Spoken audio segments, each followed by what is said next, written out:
అబ్బాయి బర్త్డే అయితే వాళ్ళ ఫ్యామిలీ తనకు నచ్చినవి గిఫ్ట్లు, కేకు, బట్టలు ఇప్పిద్దామని షాపింగ్కి వెళ్ళి తిరిగి వస్తుంటారు. వస్తుంటే బాబుతో ఆడుతూ సరదాగా వస్తుంటారు. మధ్యలో అక్కడికి వాళ్ళ లారీ వచ్చేసి పడి అక్కడక్కడే వాళ్ళ అమ్మ నాయన చనిపోతారు. ఆ బాబుకు చిన్న గాయాలయ్యి ఒక చెయ్యి అనేది అలా ఇరికిపోతుంది. చూస్తాడు వాళ్ళ అమ్మ నాయన చూసి ఆ పరిస్థితిలో బాధతో భరించలేక అబ్బాయిని ఎవరు హెల్ప్ చేయలేక అబ్బాయి అలానే బాధపడుతూ చనిపోతాడు. చనిపోయిన తర్వాత తనకు ఒక బొమ్మ ఇప్పిస్తారు. ఆ బొమ్మలోకి తన ఆత్మ అనేది దూరుతుంది. దూరి కొంచెం లేచి ఆ రోడ్డు మీదకి వెళ్తాడు. రోడ్డు మీదకి వెళ్ళి చెట్టు పక్కన ఒరిగి అలా కూర్చొని ఉంటాడు. నైటు ఒక ఫ్యామిలీ సెకండ్ షో సినిమాకి వెళ్ళి చూసి తిరిగి వస్తుంటారు. వస్తుంటే రోడ్డు మధ్యలో బొమ్మ అక్కడ కనొస్తుంది అబ్బాయికి. డాడీ నాకు ఆ బొమ్మ కావాలని పెడతాడు. వాళ్ళు మరి రోడ్డు మీద పడేసారా, అది ఏందో, అది ఎవరు పడేసారో ఏమైనా ఉండొచ్చు, వద్దు అది ఇది అని అంటారు. అయినా బాబు విన్నాడు. వాళ్ళ మమ్మీ ఏమో ఏడుస్తున్నాడు కదండి, ఆ పూరని ఏడిపియకండి అది ఇది అని చెప్పేసి సరే అని వాళ్ళ డాడీ బలవంతంగా తెచ్చి అబ్బాయికి ఇస్తాడు. తీసుకొని ఇంటికి వెళ్తారు. ఇంటికి వెళ్ళిన తర్వాత డిన్నర్ కాడ కూర్చుంటారు. కూర్చున్న తర్వాత అబ్బాయిని పిలిస్తే తిందామంటే అబ్బాయి రాడు. ఆ బొమ్మతో లోపల ఆడుతూ ఉంటాడు. వాళ్ళ అమ్మ నాయనేమో మన ఇన్ని బొమ్మలు ఇప్పించినప్పుడు లేదు ఈ అబ్బాయి ఈ బొమ్మతో ఇంతగానం ఆడుకుంటున్నా అంటే మంచిగా తీయండి ఏడవకుండా ఆడుకుంటుంది కదా అని వాళ్ళ అమ్మ నాయన ఇద్దరు తినేసి వెళ్ళి వాళ్ళ బెడ్రూమ్లో పనుకుంటారు. పనుకున్న తర్వాత సౌండ్లు వస్తుంటాయి, ఫుల్ నవ్విన సౌండ్లు వస్తుంటాయి. వాళ్ళ అమ్మ నాయన బొమ్మతో ఆడుకుంటున్నా అనేసి వదిలేస్తారు వాళ్ళు. అలా వదిలేసిన తర్వాత అబ్బాయి ఏడుపు సౌండ్లు వస్తుంటాయి నార్మల్గా. లేచి ఏమండి చూడండి అబ్బాయి ఏడుస్తుండేమంటే ఏ సౌండ్ లేవు సైలెంట్గా పండుకో అని చెప్పేస్తాడు. తర్వాత బొమ్మ లేచి తన అబ్బాయి పీక మీద పెట్టి నొక్కి చంపేసేస్తుంది. అబ్బాయిని చంపేస్తుంది. అబ్బాయిని చంపేసి ఇక మళ్ళీ ఎట్టున్న బొమ్మ అట్లే ఉంటుంది. వీళ్ళు అమ్మ నాయన పొద్దున్న లేచి వచ్చి లేవరా డాడీ స్కూల్కి వెళ్ళాలి అది అంటే లేవడు. వాళ్ళ డాడీ వచ్చి లేపుతాడు.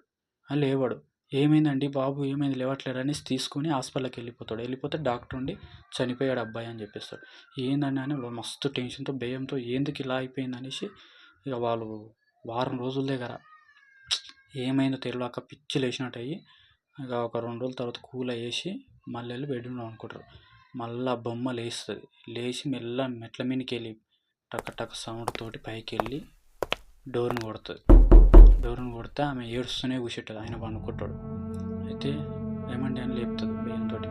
ఎవరో డోర్ కొడుతున్నారని అంటే ఎవరు కొట్టారు పనుకో సైలెంట్ పనుకో, నువ్వు ఎందుకు అవన్నీ ఆలోచించుకొని లేనిపోయిన మైండ్లో అన్నీ పిచ్చి పిచ్చి ఆలోచన వస్తే పనుకో అంటే ఆయన పనుకుంటాడు. ఆమె మెల్లగా పనుకుంటుంది భయంతో. మళ్ళీ డోర్ గట్టి కొట్టే సౌండ్ వస్తుంది. ఏమంటే చెప్తాను నమ్మట్లేదు నిజంగా డోర్ కొట్టే సౌండ్ వస్తుందా అంటే అప్పుడు లేచి చూస్తాడు. చూడంగా మళ్ళీ సౌండ్ వస్తుంది.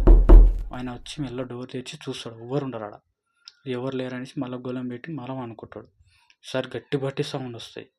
తీర తీర తీర అని ఎవరని భయంతో ఆయన మళ్ళీ తొందరకి వచ్చి చూస్తాడు ఎవ్వరు ఉండరు. బొమ్మ ఒక్కతే పక్కనే కడప పడిపోయి ఉంటుంది.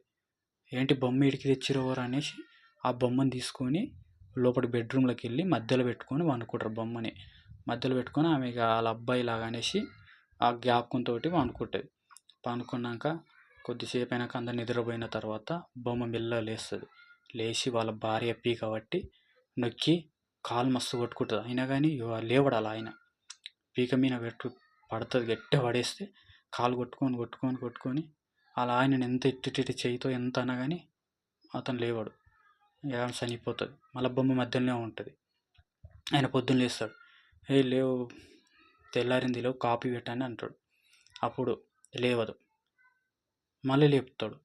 లేవదు. సరే పండుకుంటుంది కదా నైట్ అంతా పనుకోలేదు ఏడుస్తూ ఉన్నది అనేసి తను వెళ్ళి ఫ్రెష్ అప్ అయ్యి వస్తాడు. ఫ్రెష్ అప్ అయ్యి వచ్చిన తర్వాత కూడా లేపుతాడు. లేవదు. చేయి వాటి లేపుతాడు. కింద పడిపోతాడు. తనని తీసుకొని హాస్పిటల్కి వెళ్తాడు. తను కూడా చనిపోయిందని చెప్తాడు. తను అయ్యో ఏంది బాధ ఏంది ఇలా అయిపోతుంది ఏందనేసి తను టెన్షన్తో వచ్చేసి అవన్నీ కార్యక్రమాలు అయిపోయిన తర్వాత ఆయన కొన్ని రోజులు ఇల్లుకు తాళం వేసి వెళ్ళిపోతాడు. వెళ్ళిపోయిన తర్వాత ఒక నెల తర్వాత తిరిగి వస్తాడు. వచ్చి మళ్ళీ అన్నీ ఓపెన్ చేసి మళ్ళీ అవన్నీ చదువుకొని ఆ బొమ్మను తీసి బయట చెత్తలో పడేస్తాడు. అన్ని చెత్తలో పడేసిన తర్వాత మళ్ళీ ఆయన ఇక ఆలోచిస్తూ ఆ జ్ఞాపకాలను చూసేసి పనుకుంటాడు. పనుకున్న తర్వాత మళ్ళీ చెత్తలకి ఇలా బొమ్మలు వేసి మెల్ల మెట్ల మీదకి అదే సౌండ్తో టకటక వచ్చేసి మళ్ళీ వచ్చి డోర్ కొట్టడం స్టార్ట్ అవుతుంది. ఆయన లేవడు. మళ్ళీ దన కొడుతుంది. అప్పుడు లేస్తాడు. లేచి ఎవరు అంటాడు. ఎవరు పలకరు. అట్లే మళ్ళా జరసేపు అయినాక ఆయన మెల్ల లేచి ముందుకు వస్తాడు. వచ్చి డోర్ తెరిచి చూస్తాడు. ఎవరు ఉండరు. మళ్ళీ గొల్లెం పెట్టిపోయి అనుకుంటాడు. మళ్ళీ సౌండ్ వస్తాడు టక టక టక. మళ్ళీ మెల్లగా లేచి పోయి గొల్లెం తీసి చూస్తాడు. ఎవరు ఉండరు. అప్పుడు ఆయన గొల్లెం పెట్టకుండా తీసి పనుకుంటాడు. పనుకున్న తర్వాత మెల్లగా బొమ్మ డోర్ మెల్ల తెరుచుకొని టపటపట డోర్ సౌండ్ వస్తుంటుంది. తెరుచుకొని మెల్ల బెడ్రూమ్ కిందకి వచ్చి మంచం కింద దూరుతుంది. మంచం కింద దూరగానే ఆయన లేచి చూస్తాడు. చూస్తే డోర్ తెరిచి ఉంటుంది.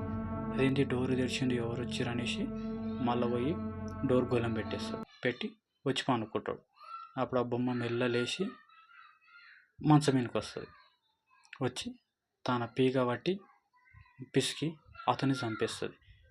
ఇది ఫ్రెండ్స్ స్టోరీ. అది మన రోడ్ల మీద ఏమైనా బొమ్మలు కానీ వచ్చినా, ఏదైనా మనకు దొరికినా అది చేతబడి చేసి ఉండొచ్చు. ఏదన్నా అడ్డమైనవి ఉంటాయి. అలాంటివి తెచ్చుకునే ముందు కొంచెం ఆలోచించి తెచ్చుకోండి ఫ్రెండ్స్. మనకు కావాలంటే షాప్కి వెళ్ళి మంచి నచ్చిన బొమ్మ తెచ్చుకోవచ్చు. ఇలాంటి ఆశపడితే ఇలాంటి పరిస్థితులు వస్తాయి. ఇది ఫ్రెండ్స్ వీడియో. నచ్చితే లైక్, షేర్, కామెంట్ చేయండి. నెక్స్ట్ వీడియో కోసం వెయిట్ చేయండి.